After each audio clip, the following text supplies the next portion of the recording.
Gawa naman tayo ng napakasarap na dessert. Sakto nga, malapit na ang Pasko. 74 days na lang, Pasko na. Sobrang dali nga lang nito gawin, kaya naman umpisahan na natin. Una, kailangan lang natin dito ng 2 perasong mangga. Tapos ayan, hihiwain lang natin siya ng paganyan. At ilalagay lang natin sa isang bowl. Pagkatapos, ayan, imamash lang natin gamit ang dinidor.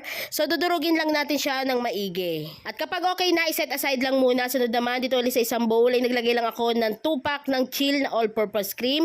Tapos ay gumamit na ako dito ng hand mixer para mas mabilis. Sunod ay naglagay na rin ako dito ng 1 can ng condensed. Tapos ayan, i-mix lang uli natin ng maigi. Pagkatapos ay nilagay ko na rin dito yung minash natin na mangga kanina.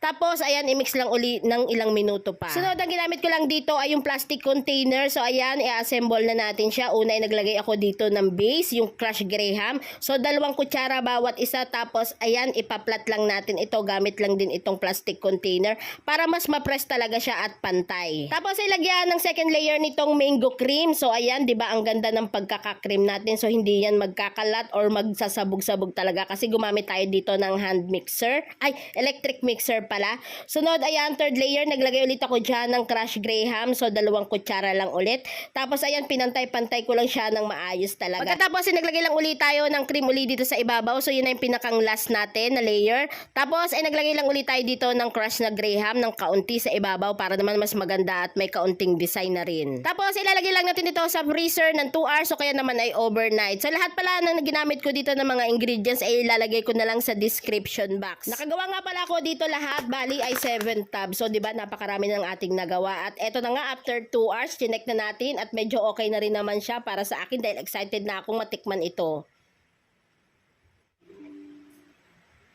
Tikman na natin yung ating ginawa na mango graham ice cream. O, tingnan nyo naman.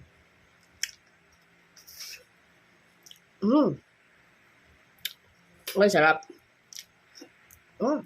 Matulo pa. Ang sarap, promise.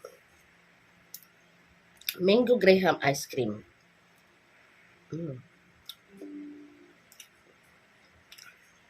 Sarap dito pang dessert.